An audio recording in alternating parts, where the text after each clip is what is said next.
مطلب کسی چیز کے فضائل جاننے سے آپ کو اس کی اہمیت پتہ چلتی ہے، یاد رکھیے۔ یقیناً اللہ کی کتاب اس کی مستحق نہیں ہے کہ اس کے تعلق سے ہم آپ کو کچھ بتائے یا اس کی فضیلت بتائے، چونکہ وہ کتاب جس طرح سے رب ہے اس کا کلام بھی یاد رکھیے اسی طرح سے تعریف کیا گیا ہے، وہ مشہور اور معروف ہے، یاد رکھیے۔ اگر انسانیت اس کو نہ بھی پڑھے نہ بھی سمجھے تو اللہ تعالیٰ کو فرق نہیں پڑنے والا، یہ ہمارے لیے ہے۔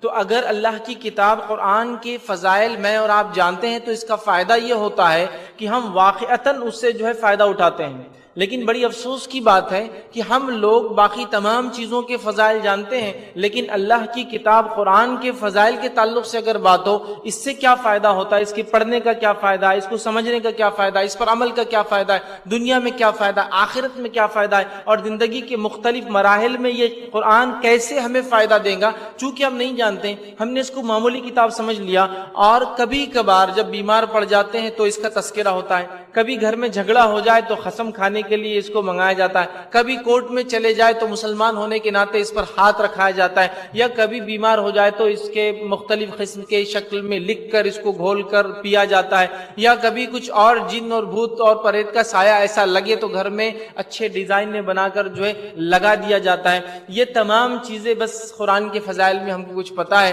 اور جو اس کے حقیقی فضائل تھے، حقیقی فائدے تھے، جو اس پر ایمان لانے کے بعد اس کو پڑھنے سے، اس کو سمجھنے سے، اس پر عمل کرنے سے حاصل ہونا تھے، وہ یقیناً کہیں نہ کہیں ہمارے ہاتھ سے کھو گئے ہیں، مس ہو گئے ہیں، ہم اس کو بھلا چکے ہیں، یاد رکھیے۔ تو آج قرآن سے جو کچھ میرا اور آپ کا رابطہ، اللہ رحم کرے، بس وہ یہی ہے۔ میں نے جو کہا نا، کورٹ میں قسم کھانے کے لیے دو بھائیوں میں جھگڑا ہو گیا خاندان میں، تو لاؤ قرآن بیچ میں رکھتے ہیں، اور بیمار پڑ جائے تو پڑھ کر کوئی دم کر دے یا پھونک دے، یا اس سے ہٹ کر اس کو کبھی مختلف شکلوں میں لکھ کر لوگ پیتے اور کھاتے ہیں اور لگاتے ہیں، چپکاتے ہیں اور لٹکاتے ہیں۔ بس یہی اس سے ہمارا تعلق رہا۔ اس سے ہٹ کر اس کتاب کی تلاوت کا معاملہ، اس کو سمجھنے سمجھانے کا معاملہ، اس کو پڑھنے پڑھانے کے معاملے سے ہم بہت دور ہو چکے، یاد رکھیے، بہت دور ہو چکے۔ آئیے ایک مثال دیتا ہوں۔ جب میں کالج میں تھا، اسٹوڈنٹ لائف میں تھا، تو ایک مرتبہ 25 سے 30 مسلم نوجوان جمع تھے، اور وہاں کسی ایک فرد نے، ایک شخص نے آ کر ایک سوال کیا۔ اس کا کوشچن اور سوال یہ تھا کہ کیا کوئی ایسا نبی ہے جس کا نام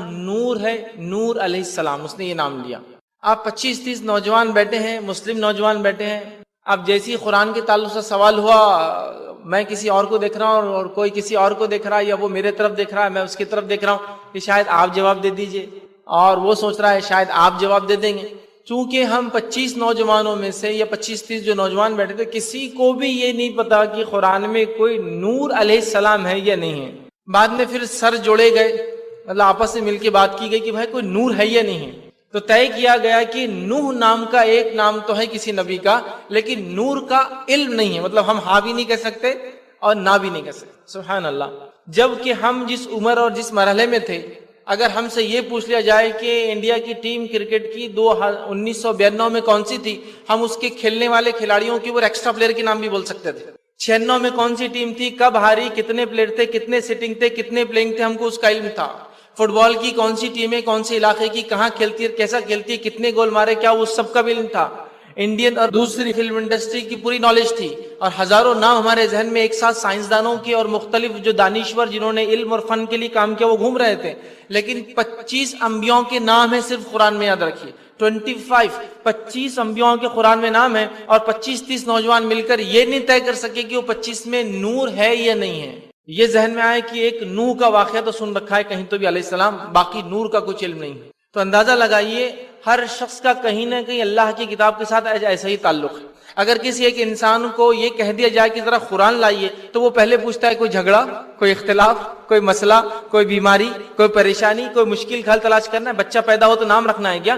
نہیں، تو پھر قرآن کیوں منگایا جا رہا ہے؟ پھر اس لیے کہ نکالنے کے لیے بہت محنت لگیں گی، سیڑھی لانا پڑیں گی، اوپر کہیں تو بھی رکھا ہوا ہوگا، نکال کے اس کی دھول صاف کرنے کو آدھا گھنٹہ لگے گا، پھر لا کر دیا جائے گا، پھر وہ پڑھا جائے گا۔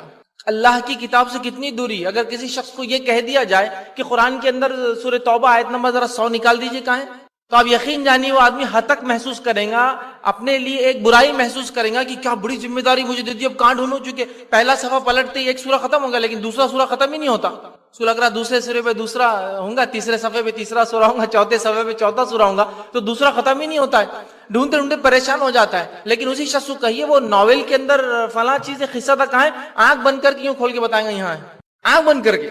وہ شمارے میں، میگزین میں، آپ کے سلیبس کی بک میں، یا موبائل یا ہینڈ سیٹ یا کوئی چیز استعمال کی اس کی گائیڈ بک میں دیکھو ذرا یہ چلانے کا طریقہ کیا ہے، آنکھ بند کر کے بتا سکتا ہے، لیکن قرآن کی اگر کسی سورت کی آیت ڈھونڈنے دیا جائے تو مشکل ہو جاتا ہے۔ ایک مرتبہ ایک سپیچ میری چالو تھی، کسی نے مجھ سے جو ہے قرآن کی ایک سورت کے تعلق سے ایک آیت کے سوال کیا، سورہ توبہ کی۔ اب چونکہ میرے ذہن میں وہ نہیں تھی تو میں چونکہ حافظ بھی نہیں ہوں، میں نے کہا کسی سے وہ قرآن ذرا نکال دیجیے، میں اگلے سوال کا جواب لیتا ہوں، اب تک قرآن آ جائیں گے۔ جب قرآن آیا تو میں نے کہا اب سورہ توبہ نکال دیجیے۔ اب تھوڑی دیر بعد دیکھتا ہوں تو ان کے ہاتھ میں قرآن نہیں ہے، ان سے پوچھا قرآن کہاں ہے، تو بولے ان کو دیا تو قرآن وہاں تک پہنچ گیا تھا، کیونکہ سورہ توبہ مل نہیں رہی تھی لوگوں کو۔ کیونکہ ہوتا کیا ہے، ابتدائی 11 صورتوں میں تقریباً آدھا قرآن ختم ہو جاتا ہے بالکل، لیکن آپ اگر ایک ایک صفحہ پلٹائیں گے تو نہیں ملتا ہے وہ۔ جس کو آئیڈیا ہے اس کتاب کے کھولنے کا وہ جانتا ہے کہ اس کی شروعات کی 10-15 صورتوں میں آدھا قرآن ختم ہو جاتا ہے، سمجھ رہے آپ بات؟ تو وہ جو یوز کرتا ہے، جو آئیڈیا ہوتا ہے، وہ بالکل بتا سکتا ہے کہ آپ کو سورہ توبہ ہونا نا تو آدھا پلٹا تو سیدھا قرآن۔ لیکن ہم لوگ اس کتاب کے عادی نہیں ہیں، جس چیز کے ہم عادی ہوتے ہیں نا تو اس چیز کا معاملہ ہی الگ ہوتا ہے۔ آج قرآن کے ساتھ ہمارا کیا معاملہ ہے، اور دنیا کے اندر جتنی گمراہیاں، جتنی آفتیں، جتنی بلائیں، جتنی مصیبت، جتنی پریشانیوں اور جتنی تکلیفوں سے امت گزر رہی ہے، کہیں نہ کہیں اللہ کی کتاب کو چھوڑنے کا یہ نتیجہ اس بات کو آپ لکھ کر رکھ لیں، اللہ کی کتاب سے دوری کا یہ نتیجہ اس بات کو آپ لکھ کر رکھ لیں، یاد رکھیں۔ ہم نے جتنا اس کتاب سے دوری اختیار کی، ہم اتنے پستی میں، اتنی برائی میں، اتنے نقصان میں اس دنیا میں بھی گئے، آخرت کا تو بہرحال اللہ ہی نگہبان ہے کیا ہونے والا ہے، سمجھ رہا بات کو؟ چونکہ اس کتاب سے تعلق نہیں ہے، دنیا کی ساری کتابوں سے ہمارا تعلق ہے، دنیا کی ساری کتابوں سے تعلق ہے۔ کسی کتاب کا نام لیجئے، ناول کا نام لیجئے، بکس کا نام لیجئے، گائیڈز کا نام لیجئے، اگر اسٹوڈنٹ ہے، طالب علم ہے تو آپ دیکھیں دنیا پتہ ہے اس کو، اپنے فن، اپنے تجارت، اپنے فیلڈ کی باریک سے باریک معلومات ہمیں ہے، لیکن اللہ کی کتاب کے تعلق سے بہت کم ہم معلومات رکھتے ہیں۔ کوئی پوچھ لے کہ سب سے بڑی سورت کون سی ہے تو بہت کم لوگ بتا پائیں گے، اگر بڑی معلوم بھی ہے کون سی تو کتنی آیتیں اس میں اور کم لوگ بتا پائیں گے، بتائیں کہ کتنی صورتیں ہیں، یہ گائیڈ بک ہے یاد رکھ، کتنی صورتیں نہیں بتا، اس میں سب سے بڑی کون سی نہیں بتا پائیں گے، کتنی آیتیں چلو بڑی تو بتا دی، اندازہ لگا کہ ہاں سورہ بقرہ سنے ہوئے اپنے بہت بڑی ہے، کتنی آیتیں نہیں بتا پائیں گے، میں کہہ رہا ہوں کیوں کہ اس کتاب سے وہ رابطہ نہیں ہے۔ لیکن آپ پوچھئے 90 کے ریچارج میں کتنا پیسہ ملتا ہے موبائل کے اندر، ارے 90 کے ریچارج میں 90 ملتا ہے، لیکن 90 کو اگر رات میں کرے تو 100 ملتا ہے، اور اگر دن میں کرے تو فلاں ملتا ہے، یہ اسکیم کے ساتھ کرے تو اس پہ 5 روپے اور ملتے، ایک مہینے بعد اس کا 10 روپے اور ریٹرن آتا ہے، یہ پورا بتا اسکیم کے تعلق سے آپ دیکھیے، چونکہ اس سے ہمیں فائدہ نظر آتا ہے تو ہم اس کو وہ کر رہے ہیں۔ لیکن اللہ کی کتاب کے ساتھ دیکھیے کیسے ہم نے سلوک کیا، اللہ ہم پہ رحم کرے کہ ہم بہت کم اس کے تعلق سے معلومات رکھتے ہیں، بہت کم بنیادی، اگر اس کے تعلق سے جنرل نالج لے لی جائے تو ہم اس میں فیل ہو جائیں گے، بنیادی بول رہا ہوں، مخصوص نہیں، اور کسی کو ٹارگٹ، کسی کو نشانہ بنا کے بھی نہیں لے، عام پوچھ لے آپ مجمع میں نہیں دے پائیں گے، الا ماشاءاللہ جو علماء ہیں، جو لوگ اس سے رابطہ رکھتے ہیں یا اس سے تعلق ہے قرآن سے تو وہ بتا پائیں گے، عام لوگ یاد رکھیے ہم لوگ اس کتاب سے بہت دور ہیں۔ تو میری گزارش اور التجا یہ کتاب جو ہے ایک گائیڈ بک ہے، ایک ایسی کتاب ہے جو ہمیں رہنمائی کرتی ہے۔ اب ایک عجیب بات ہے، ہم دنیا میں اس کتاب کو چھوڑ کر، ہر جگہ رہنمائی حاصل کر رہے ہیں، یہ بڑی افسوس کی بات ہے، یاد رکھیے۔ آئیے ایک مثال دے کر پھر اپنے عنوان کی طرف بڑھتا ہوں، اس کے فضائل آپ کے سامنے رکھتا ہوں۔ مثال ایسی ہے کہ سمجھ لیجئے آپ اس ملک سے، ہندوستان سے، اور آپ کے علاقے مچھلی پٹنم سے نکل کر سمجھ لیجئے گھومنے کی نیت سے، سیاحت کی نیت سے، ٹریولرز مطلب جا کے دیکھیں دنیا کیسی کیا ہے، جاپان جاتے ہیں۔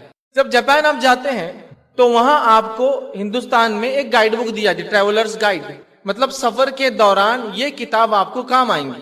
جب آپ اس کتاب کو دیکھتے تو اس کتاب میں ہر تفصیلات لکھی ہے کہ آپ کون کون سی علاقوں میں جائیں گے، کیا کیا وہاں کریں گے، کھانے کیسے ملتے ہیں، کرنسی کہاں کنورٹ ہوتی ہے مطلب تبدیل کیا جا سکتی ہے، ریٹس کیا چل رہے ہیں، بھروسے مند دکانیں کون سی ہے، گورنمنٹ کی دکانیں کون سی ہے، رینٹ پہ کار لینا ہے تو کون سی لینا چاہیے، ساری تفصیلات اس میں رکھی ہوئی ہے۔ اب آپ نے کیا کیا، جب مچھلی پٹنم سے آپ حیدرآباد یا جہاں سے بھی آپ نے فلائٹ پکڑی جاپان کے لیے، آپ نے اس کتاب کو لیا جو کہ گائیڈ بک تھی سفر کا، کہ سفر میں کیا کیا جائے کیا نہ کیا جائے، اس کتاب کو آپ نے لیا اور اپنا جو بیگ تھا وہ بیگ کے اندر رکھ دیا۔ بیگ میں رکھنے سے پہلے اچھا اس کو کپڑا لپیٹا اس کو اچھے سے اور اٹھا کے رکھ دیا، کیوں؟ تو سفر میں ہدایت مطلب راستہ دکھانے والی یہ کتاب ہے میری، یہ ٹریولرز گائیڈ ہے میری، ٹھیک ہے۔ اس کے بعد آپ جاپان میں اتر گئے، اترنے کے بعد آپ ایئرپورٹ سے نکل کر ایک ٹیکسی والے سے پوچھ رہے ہیں کہ مجھے فلاں جگہ جانا ہے یا فلاں جگہ مجھے جانا ہے۔ وہ ٹیکسی والا کیا کر رہا ہے، یا تو اس کو آپ کی بات نہیں سمجھ رہی، یا تو آپ اپنی بات سمجھا نہیں پا رہے، یا تو اس کی نیت ہی کچھ اور ہے، وہ کچھ اور ہی چاہتا ہے آپ سے، ٹھیک۔ وہ آپ کو ایک طرح سے الو بنا کر ایک کسی اور جگہ لے آ کے چھوڑ دیتا، جہاں آپ نے بولا تھا اس کی الگ جگہ، اور بولتا ہے یہ وہی جگہ ہے۔ پیسے بھی آپ سے خوب لے لیتا ہے، پھر آپ پریشان ہوتے ہیں، کسی سے پوچھتے ہیں تو بولتا ہے نہیں یہ وہ جگہ نہیں ہے۔ پھر وہاں سے نکلتے ہیں کسی اور سے پوچھتے ہیں، ٹھیک ہے، اور وہ بھی آپ کو گھما دیتا ہے، کسی اور جگہ پہنچ جاتے ہیں، پورا دن آپ ایسے ہی گھومتے ہیں، پورا سفر آپ منمانے طریقے سے گھومتے ہیں، ادھر جاتے ہیں، غلط جگہ جاتے ہیں، زیادہ پیسہ دیتے ہیں، دھوکہ کھاتے ہیں، چوری ہو جاتی ہے، لوگ آپ کو نقصان پہنچاتے ہیں، ساری چیزیں ہوتی ہے، لیکن آپ کے پاس جو گائیڈ بک دی ہوئی ہے نا، راستہ جو سفر آپ کر رہے ہیں اس کو کیسے طے کیا، وہ کتاب کو آپ نہیں کھولتے، چونکہ اس کو آپ نے اچھے سے لپٹ لیا، بہت اہم کتاب ہے، بڑی مقدس ہے، بڑی اہم ہے، راستہ بتانے والی کتاب ہے، اس کی وجہ سے میں جو جاپان میں گم نہیں ہوں گا، فلاں نہیں ہوں گا، اور اس کو آپ نے پھر رکھ دیا اپنے بیگ کے اندر۔ پورا سفر جیسے طے کرنا ہے ویسے نہیں کر کے لوگوں کے 100 دھوکہ کھا کے آپ واپس ہندوستان آ گئے۔ آنے کے بعد کسی نے کہا کیسا سفر رہا جاپان کا؟ ارے بہت مشکل ہوگی، بڑی پریشانی ہوگی، بڑا یہ ہوگا، لیکن آپ کے پاس تو گائیڈ بک تھی نا، لیکن وہ بہت بڑی کتاب تھی نا، میں نے اس کو اٹھا کے رکھا، اس کو لپیٹ کے رکھا، اس کو سنبھال کے رکھا، اس کو کبھی کھولا نہیں، خراب ہو جائیں گی بول کر اس کو وہ کیا، اور پورا سفر کیا ہو گیا ہمارا اس میں بتائیے، پورا سفر خراب کیا کیونکہ گائیڈ بک کو کبھی کھولا نہیں آپ نے۔ تو وہی حال آپ اور ہمارا ہے کہ اللہ رب العزت نے اس دنیا کی زندگی کیسے گزارنا ہے، کیسے گزارنا ہے، وہ پوری زندگی گزارنے کے لیے، چونکہ ہم دنیا میں مسافر ہیں، خود اللہ کے رسول صلی اللہ علیہ وسلم نے حدیث میں یہ فرمایا بھی کہ دنیا میں مسافر جیسا رہو، تو ہم مسافر ہیں، تو مسافر کو گائیڈ بک کے طور پر اللہ رب العزت نے قرآن نازل کیا کہ اس کتاب میں اس دنیا کی زندگی جینے کا مکمل طریقہ ہے۔ اب ہم نے کیا کیا اس کے ساتھ؟ وہی کیا جو وہ سفر میں ہم نے جاپان گئے تو ٹریولر بکس کے ساتھ کیا، کبھی کھولا نہیں، کبھی پڑھا نہیں، کبھی سمجھا نہیں، اور پھر بول رہے ہیں کہ ہم گمراہ ہو جا رہے، راستہ ہم کو لوگ دھوکہ دے رہے، فلاں کر رہے ہیں۔ تو سوال یہ، قومیں اور لوگ آپ کو دھوکہ کیسے دے پا رہی ہے جبکہ آپ کے پاس کتاب ہدایت ہے، راستے صحیح راستے پر چلنے والی کتاب ہونے کے بعد لوگ آپ کو کیسے گمراہ کرتے؟ بتائیے مجھے آپ۔ لیکن لوگوں نے ہمیں گمراہ کیا، لوگوں نے ہمیں گمراہ کیا، کر رہے ہیں، اور افسوس کی بات ہے یہ موقع ہم نے ہی دیا ہے۔ تو قرآن کے ساتھ اپنا رشتہ گہرا ہم جوڑے، وقتاً فوقتاً، دن اور رات اس سے ہمارا تعلق ہو، اس کو کھول کر ہمارا رب ہم سے کیا چاہتا ہے وہ ہم روز دیکھے، نہ صرف دیکھے، دیکھنے کے بعد اپنی زندگیوں کو اس میں ڈال کر دیکھیں کیا اس فرمان حکم کے مطابق میری زندگی ہے یا نہیں ہے، اس کے بعد اپنی زندگی میں کیا کمزوری نظر آتی ہے اس کو دور کرنے کی ہم کوشش کریں۔ ہم اس کا معاملہ نہیں رکھتے، اور زیادہ سے زیادہ قرآن کے تعلق سے جب ہمارے کانوں میں بات پڑتی ہے، جس کا تعلق کورٹ کچہری سے نہیں رہا، جس کا کبھی جھگڑا نہیں ہوا، تو کوئی مر گیا تو اس کتاب کو نکال لیا جاتا ہے کہ اب چونکہ مر گیا، اب اس کتاب جو سفر کے لیے دی گئی تھی، سفر ختم ہونے کے بعد پڑھ پڑھ کے اس کو پہنچایا جاتا ہے کہ دیکھو ایسا کرنا ہے، دیکھو ایسا کرنا ہے، جبکہ وہ کتاب نے دنیا میں کیسا جینا ہے وہ بتائی، اس کو مرنے کے بعد بتایا جا رہا ہے اب جانے کے بعد یہ ہونے والا ہے۔ اب تو انجام کو پہنچ گیا وہ شخص۔ زیادہ سے زیادہ جب کوئی مر جاتا ہے تو بولتے ہیں نا قرآن لا قرآن لا قرآن لا، پورے محلے والے لوگ جمع ہوتے ہیں قرآن پڑھتے ہیں۔ یقیناً اس کتاب سے ہم نے حقیقت میں وہ فائدے نہیں اٹھائے جس کے لیے آئی تھی، باقی سارے فائدے اٹھائے جا رہے ہیں۔ آئیے نبی اکرم صلی اللہ علیہ وسلم اس کے فضائل کے تعلق سے کیا بیان کرتے ہیں۔ صحیح بخاری کی روایت، اور اس کے اتنے فضائل ہے، اس کے اتنے فضائل ہے، میں آپ سے کیا کہوں۔ جس مہینے یہ کتاب اتری، اس کتاب کی فضیلت دیکھیے، اس کا اثر دیکھیے، جس مہینے یہ کتاب اتری اللہ رب العزت نے اس مہینے کو روزہ رکھنے والا مہینہ بنا دیا آپ کے اور میرے لیے۔ جس رات یہ کتاب اتری اللہ تعالیٰ نے اس ایک رات کی عبادت کو 1000 مہینوں سے افضل قرار دے دیا۔ صرف آ رہی ہے تو کیا کیا لا رہی ہے فائدے، مطلب اگر ایک چیز آ رہی ہے اس کے آنے سے اگر دوسرے فائدے ہونے لگے تو وہ چیز کتنے فائدے کی ہم لیں گے۔ دیکھیے جس مہینہ اتری وہ مہینہ ایک فرض عبادت کے لیے مقرر کر دیا، جس رات نازل ہوئی اس رات کی ایک رات کی عبادت کو اللہ نے 1000 مہینوں سے افضل قرار دے دیا۔ جس شخصیت پہ اتری اس شخصیت کو آخری نبی اور رحمت للعالمین اللہ تعالیٰ نے بنا دیا۔ جس قوم پر اتری اس قوم کو اللہ نے جو جہالت کے اندر ڈوبی ہوئی تھی لوگوں کے لیے جو ہے مینار نگہبانی یا رہنمائی کے مینار بنا دیا یاد رکھیے، یہ وہ کتاب ہے یاد رکھیے۔ آئیے بخاری کی روایت، نبی اکرم صلی اللہ علیہ وسلم فرماتے اور کہتے ہیں تم میں بہتر شخص وہ ہے جو قرآن سیکھے اور سکھائے۔ تو اچھا انسان، بہتر انسان، بیٹر پرسن وہ ہے جو قرآن سیکھتا ہے اور سکھاتا ہے، مطلب جس کتاب کو سیکھے اور سکھائے وہ انسان سب سے اچھا انسان بن جاتا ہے۔ صحیح مسلم کی روایت میں نبی اکرم صلی اللہ علیہ وسلم فرمایا کہا قرآن سیکھنے کے لیے جو گھر سے نکلتا ہے اللہ تعالیٰ جنت کا راستہ اس کے لیے آسان کر دیتا ہے۔ جو شخص قرآن سیکھنے کے لیے نکلتا ہے اللہ تعالیٰ اس کے لیے جنت کا راستہ آسان کر دیتا ہے۔ ابن ماجہ کی روایت ہے نبی اکرم صلی اللہ علیہ وسلم فرمایا کہا قرآن پڑھنے پڑھانے والے اللہ والے ہیں اور اس کے لیے اس کے چنے ہوئے بندے ہیں۔ قرآن پڑھنے اور پڑھانے والے اللہ والے لوگ ہیں اور اللہ کے یہ چنندہ بندے ہیں۔ چوزن پیپل ہے، سلیکٹڈ لوگ ہیں، یاد رکھیے، جو قرآن پڑھتے ہیں. ٹھیک. اسی طرح بخاری کی روایت میں نبی اکرم صلی اللہ علیہ وسلم فرمایا کہا قرآن بکثرت تلاوت کرنے والا قابل رشک ہے، مطلب ایسا شخص ہے جس کو دیکھ کر آپ کہہ سکتے کہ میں بھی ایسا کرتا، کاش میں بھی ایسا ہوتا، میں بھی ایسا ہوتا. مطلب جو آدمی قرآن کو پڑھتا ہے اس کو دیکھ کر ہم ایسا کہہ سکتے ہیں کہ کاش میں بھی ایسا ہوتا. رشک کرنا کسی پر، سمجھتے ہیں؟ رشک کرنا، کسی پر رشک نہیں کرنا چاہیے سوائے دو لوگوں کے روایت میں تین کے الفاظ آتے ہیں. ایک وہ جس کو اللہ نے مال دیا اور خرچ کرتا، اس کو دیکھ کر آپ بول سکتے کاش میں بھی ایسا ہوتا. ایک وہ جس کو اللہ نے علم دیا اور اس پر وہ عمل کرتا، اس کو دیکھ کر آپ کہہ سکتے کاش میں ایسا ہوتا. یہاں کہا جا رہا ہے کسی شخص کو جب قرآن کی بکثرت تلاوت کرتے دیکھو تو وہ قابل رشک ہے، آپ یہ بول سکتے کہ کاش میں ایسا ہوتا. کسی جیسے ہونے کی چاہت کر سکتے ہیں آپ جب کسی کو قرآن پڑھتے ہوئے آپ دیکھیں. ٹھیک. آئیے صحیح مسلم کی روایت ہے، نبی اکرم صلی اللہ علیہ وسلم فرماتے کہتے ہیں قرآن کی بکثرت تلاوت کرنے والا قیامت کے روز مخرف فرشتوں کے ساتھ، اللہ کے جو سب سے قریب فرشتے ہیں، اینجلز ہیں، ان کے ساتھ کھڑا ہوں گا. تو قرآن کو بکثرت تلاوت کرنے والا اللہ کے مخرف فرشتوں کے ساتھ کھڑا ہوں گا. اسی طرح صحیح مسلم کی روایت ہے، نبی اکرم صلی اللہ علیہ وسلم فرمایا کہا قرآن مجید پڑھنے پڑھانے والوں پر اللہ تعالیٰ سکینت طاری کرتا ہے. قرآن مجید کو پڑھنے اور پڑھانے والوں پر اللہ تعالیٰ سکینت طاری کرتا ہے. سکینت یاد رکھیں، سکون طاری کرتا ہے. ٹھیک ہے. اس لیے کہ جب قرآن پڑھا جاتا ہے تو فرشتوں کا نزول ہوتا ہے، اور فرشتے جہاں آتے ہیں نا وہاں خیر ہی خیر، برکت ہی برکت اور اچھا ہی ہوتا ہے. یاد رکھیں، تو سکون جو ہے نازل ہوتا ہے. فرشتے ان کی مجلسوں کو جو ہے کہ گرد احترام سے کھڑے ہو جاتے ہیں. فرشتے ایسی مجلس، ایسی جگہ جہاں قرآن پڑھا اور پڑھایا جاتا ہے، ان مجلسوں کے پاس احترام کے ساتھ جو ہے کھڑے ہوتے ہیں، اور اللہ تعالیٰ ان لوگوں کا ذکر فخر کے طور پر اوپر آسمان میں کرتا ہے کہ یہ میرے بندے جو میری کتاب کو پڑھتے ہیں. یاد رکھیں، پڑھتے ہیں. اسی طرح جو ہے صحیح جو ہے طبرانی کی روایت ہے، نبی اکرم صلی اللہ علیہ وسلم فرمایا کہا قرآن کا ایک سرا اللہ کے ہاتھ میں ہے اور دوسرا سرا اہل ایمان کے ہاتھ میں ہے، پس جو اسے تھامے رکھیں گے دنیا میں کبھی گمراہ نہیں ہوں گے اور آخرت میں ہلاک نہیں ہوں گے. قرآن ایک ایسی رسی ہے جس کا ایک سرا اللہ کے ہاتھ میں ہے، ایک سرا بندے کے ہاتھ میں. جب بندہ اس کو تھام لے گا تو دنیا میں کبھی گمراہ نہیں ہوں گا اور آخرت میں جو ہے اس کو ہلاکت بربادی نصیب نہیں ہوں گی. مطلب وہ آخرت میں اللہ کے عذاب سے بھی بچ جائیں گا، دنیا میں بھی گمراہ نہیں ہوں گا. لیکن یہاں ایک وضاحت کی ضرورت ہے. وضاحت کیا ہے؟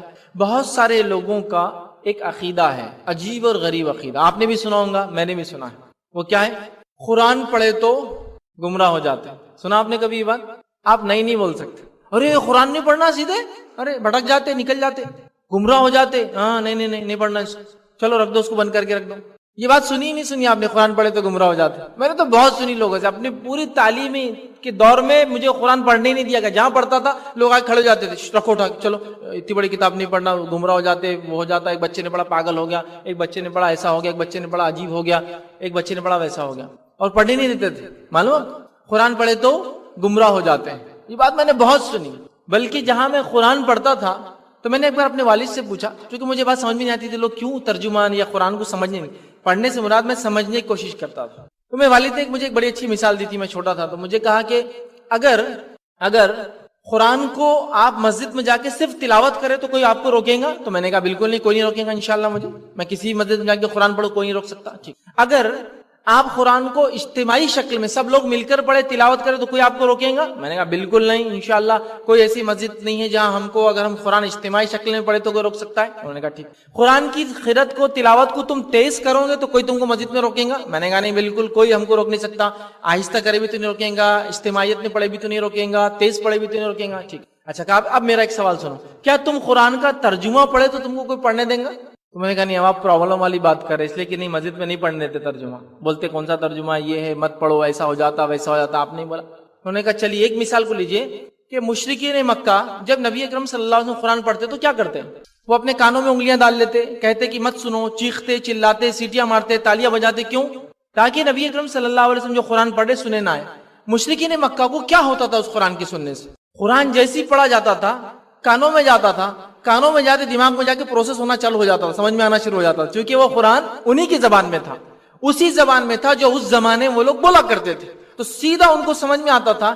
چونکہ سمجھ میں آتا تھا تو وہ نہ سمجھنے دینے کے لیے چلاتے تھے. انہوں نے کہا اب وہ میری مشرکین مکہ کی مثال کو لو اور تم سے جو میں نے سوال کیا تھا، جب تک قرآن ہم کو سمجھ میں نہیں آتا ہے اس کا معاملہ درست ہے. جب میں نے کہا کیا ترجمے سے پڑھ سکتے ہیں تو میں نے کہا نہیں، یہ اس کی اجازت مانگنا پڑتی ہے، بہت مشکل ہوتا ہے. سمجھ میں آنے لگا تو مسائل کھڑے ہونا شروع ہوتے ہیں. یاد رکھیں اس لیے کہ لوگوں نے قرآن کی اطراف اتنی غلط فہمیاں پھیلا رکھی ہے. کیوں پھیلا رکھی ہے اللہ ہی بہتر جانتا ہے، تاکہ ہم لوگ اس سے قریب ہی نہ جائے.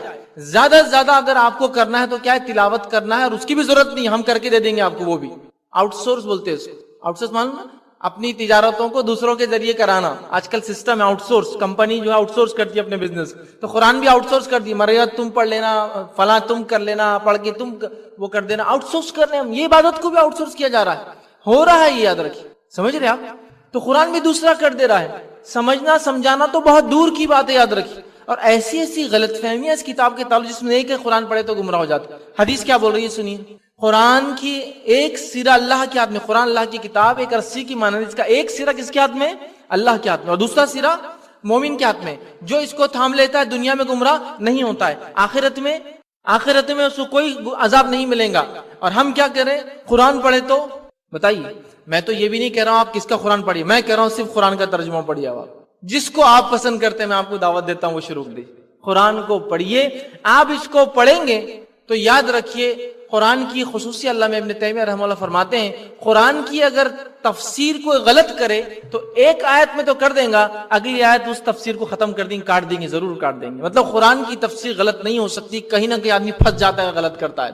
تو قرآن پڑھیے. آپ کو جو ترجمہ، چونکہ ہماری زبان عربی نہیں ہے، جو ترجمہ آپ کو سمجھتا ہے جس کا آپ پڑھیے، آپ دیکھیے آپ چیزوں کو سمجھنے لگ جاتے ہیں. لیکن ہماری یہ بہت بدبختی ہے کہ ہم اس کتاب سے دور ہیں. اسی طرح نبی اکرم صلی اللہ علیہ وسلم فرماتے، جامع ترمذی کی روایت ہے، قرآن کی جو ہے تلاوت کرنے والا ایک حرف پڑھتا ہے تو اس کو جو ہے 10 نیکیاں ملتی ہیں. ایک حرف پڑھتا ہے تو 10 نیکیاں ملتی ہے. پھر آپ نے فرمایا میں یہ نہیں کہتا کہ الف لام میم ایک حرف ہے، بلکہ الف ایک حرف ہے، لام ایک حرف ہے اور میم ایک حرف ہے. تو الف لام میم اگر آپ پڑھتے ہیں تو کتنی نیکیاں ملتی ہے؟ 30 نیکیاں ملتی. تو نیکیاں بتائی جا رہی ہیں، فضائل گنوائے جا رہے ہیں، فائدے بتائے جا رہے ہیں، اس کی اہمیت سمجھائی جا رہی ہے. اور قرآن کے فضائل کے تعلق سے اتنی احادیث ہے، میں سمجھتا ہوں ہزاروں اور لاکھوں کی تعداد میں صرف قرآن کے فضائل بتانے والی احادیث. کیونکہ ایکچولی یہی تو وہ کتاب ہے جو انبیاء تو آتے ہیں اور چلے جاتے ہیں، لیکن وہ جو چیز چھوڑ کر جاتے ہیں وہ کتاب اور اس کی سمجھ، اس کی تفسیر ہوتی ہے. یاد رکھیے. اور اگر وہی ہم نہ سمجھے تو پھر دین پر تو ہم صرف نام نہاد چل رہے ہیں، صرف نام نہاد چل رہے ہیں. ٹھیک ہے، تو اس چیز کو سمجھنا یاد رکھیں. اب قرآن جو ہے یہ ہدایت کا ذریعہ ہے. قرآن یہ سراپا ہدایت کا ذریعہ ہے. آئیے اس کے تعلق سے کچھ بات دیکھتے ہیں. اللہ رب العزت قرآن میں فرماتا ہے، سورہ نمل سورہ نمبر 27 آیت میں 77 میں 77 میں، وَإِنَّهُ لَهُدًى وَرَحْمَةٌ لِّلْمُؤْمِنِينَ. اللہ نے فرمایا کہ قرآن ہدایت ہے اور رحمت ہے ایمان والوں کے لیے. قرآن ہدایت ہے اور رحمت ہے ایمان والوں کے لیے. تو قرآن کیا ہے؟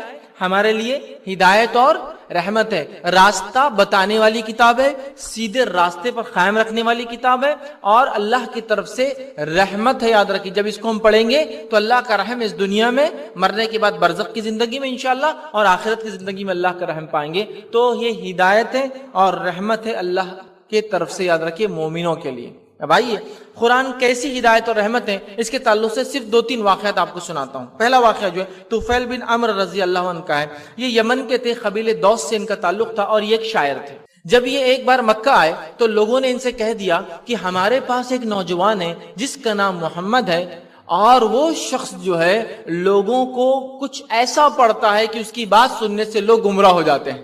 آج بھی کبھی کبھار ہوتا ہے نا، جو سچ بات بتاتا ہے لوگ بولتے ہیں اس کی بات نہیں سننا، گمراہ ہو جاتے ہیں. تو کہا اس کی بات سننے سے اس شخص کی، جن کا نام محمد بن عبداللہ ہے صلی اللہ علیہ وسلم، گمراہ ہو جاتے ہیں. یہ آئے اور انہوں نے اس چیز کا خاص خیال رکھا کہ میں محمد صلی اللہ علیہ وسلم کی بات ہی نہ سنوں کبھی. تو جہاں اللہ کے رسول صلی اللہ علیہ وسلم کھڑے ہوتے ہیں یہ دور سے چلے جاتے. کبھی کچھ بات کان میں آیا تو ہاتھ رکھ کے نکل جاتے. ایک دن انہوں نے سوچا کہ میں خود ایک شاعر ہوں، میں نے شاعری سنی ہے، میں کاہنوں کے کلام جانتا ہوں، میں جادوگروں کے الفاظ میں سن چکا ہوں، یہ محمد صلی اللہ علیہ وسلم میرا کیا بگاڑ سکیں گے، ایک بار سن لیتا ہوں نا، کیوں ڈر رہا ہوں میں ان سے خواہ. میں خود ایک شاعر ہوں، زبان پہ عبور رکھنے والا انسان ہوں، میرا کمانڈ ہے لینگویج کے اوپر، میں کیا بہکوں گا ان کی بات سے، چلو ایک دن سن لیتے. گئے اور کہا کہ محمد صلی اللہ علیہ وسلم کہ لوگ کہتے ہیں کہ آپ کا کلام سننے سے لوگ گمراہ ہو جاتے ہیں، تو کیا ہے آپ کا کلام، آپ بتائیے. نبی اکرم صلی اللہ علیہ وسلم نے کہا کیا تم پہلے سناؤں گے کچھ اپنا کلام، کیونکہ وہ شاعر تھے، یا میں اپنا کلام سناؤں؟ تو کہا میں پہلے سناتا ہوں، اور انہوں نے کچھ شاعری واری پڑھی، معاملہ ختم ہو گیا۔ اس کے بعد رسول اللہ صلی اللہ علیہ وسلم روایت میں آتا ہے کہ آپ نے جو ہے سورہ اخلاص، سورہ فلق اور سورہ ناس کی تلاوت کی، تین ہی صورتوں کی تلاوت۔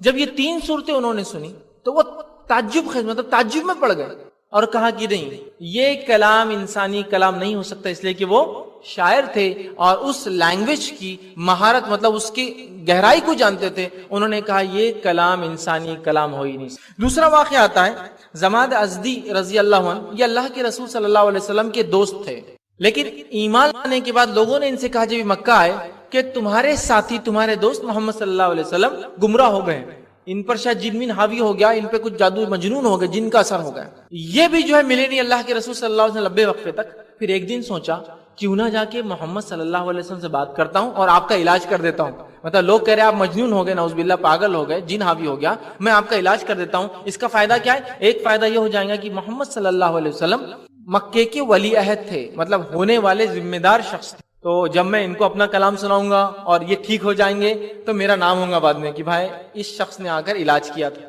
ٹھیک، اور میرے دوست بھی تھے پرانے، تو میں کیوں نہ ان کا علاج کروں۔ گئے اور کہا اے محمد صلی اللہ علیہ وسلم، اگر تمہیں کوئی بیماری لائق ہے، کوئی جن وغیرہ کا اثر ہے، تو میں جھاڑ پھونک کرنا جانتا ہوں، میں کیا کرتا ہوں آپ کو پڑھ کے پھونک دیتا ہوں، علاج ہو جائے تو میری تعریف کرنا، لوگوں میں نام لینا کہ میں نے علاج کیا، ٹھیک ہے۔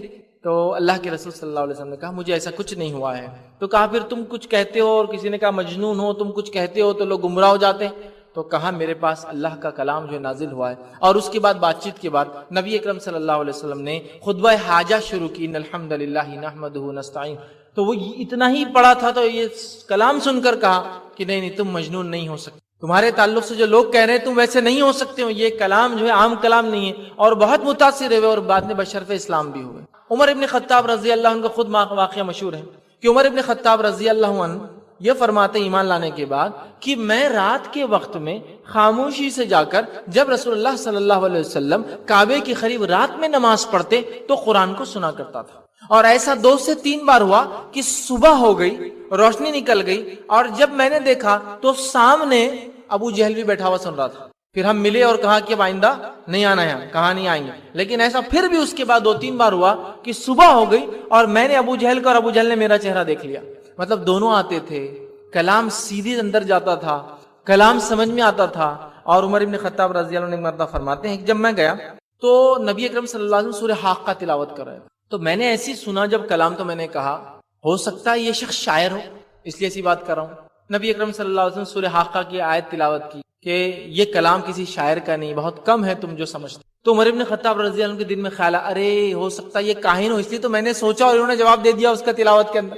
پھر قرآن کی آیت انہوں نے پڑھی، وہ اس کے اگلی آیت ہے کہ یہ جو ہے کسی کاہن یا نجومی یا جادوگر کا کلام نہیں، بہت کم ہے جو تم ایمان لاتے۔ تو بڑے متاثر ہوئے، ایمان لانے کے بعد کہتے ہیں یہ سورہ حاقہ کی تلاوت نے بڑا مجھے متاثر کیا تھا، جب نبی اکرم صلی اللہ علیہ وسلم تلاوت کر رہے تھے کہ نہ شاعر کا کلام ہے نہ کاہن کا کلام ہے۔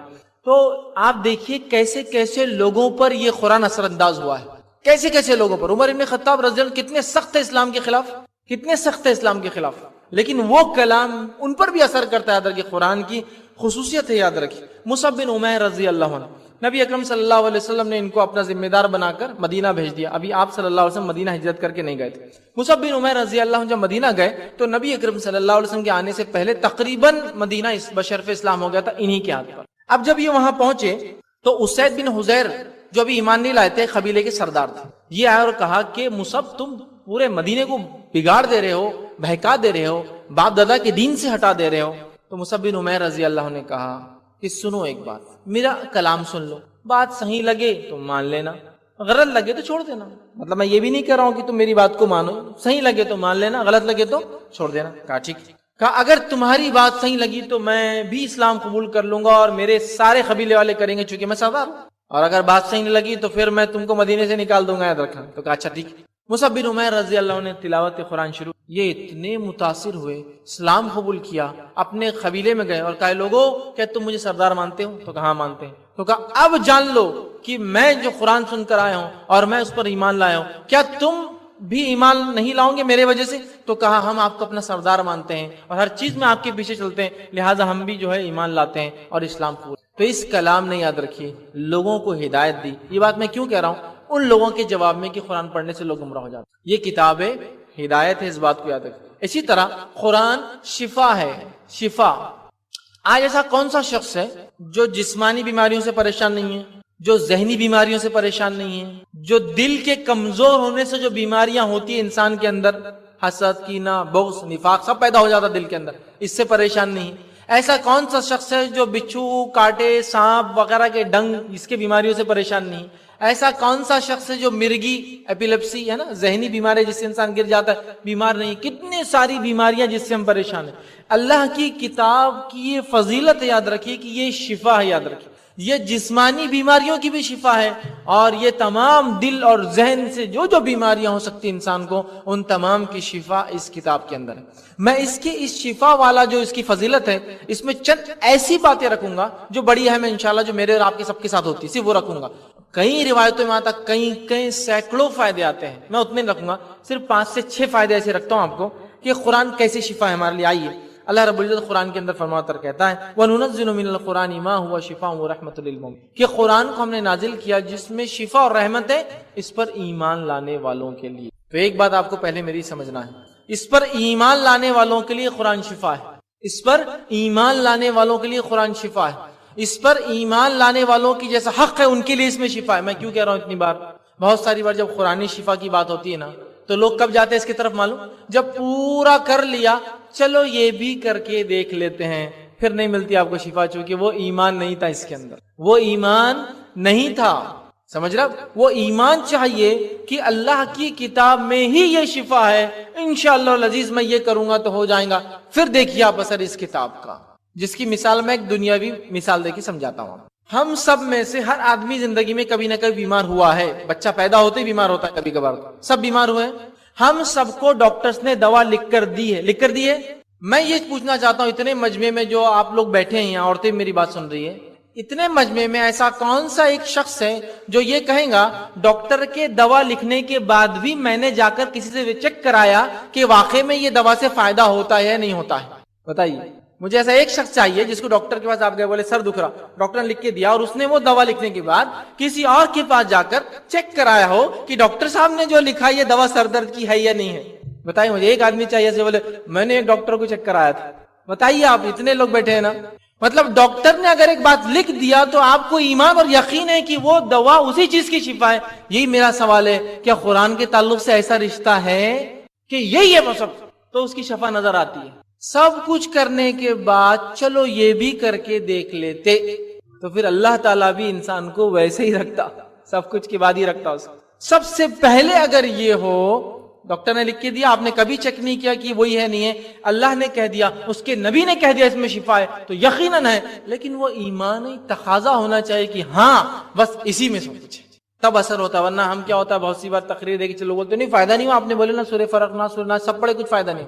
کبھی کبھار ایسا بھی ہوتا ہے کہ کوئی انسان کہتا ہے ہمارے پہ دشمن اٹیک کر دیتا ہے، تو میں کہہ رہا ہوں ٹھیک ہے یہ ہتھیار لیجیے، ہتھیار۔ اب کبھی دشمن نے اٹیک کیا تو آپ کیا کہ اس کو چلائیے، لیکن اگر ہتھیار چلانے کی میرے ہاتھوں میں طاقت نہ ہو تو غلطی ہتھیار کی ہے میری ہے؟ بتائیے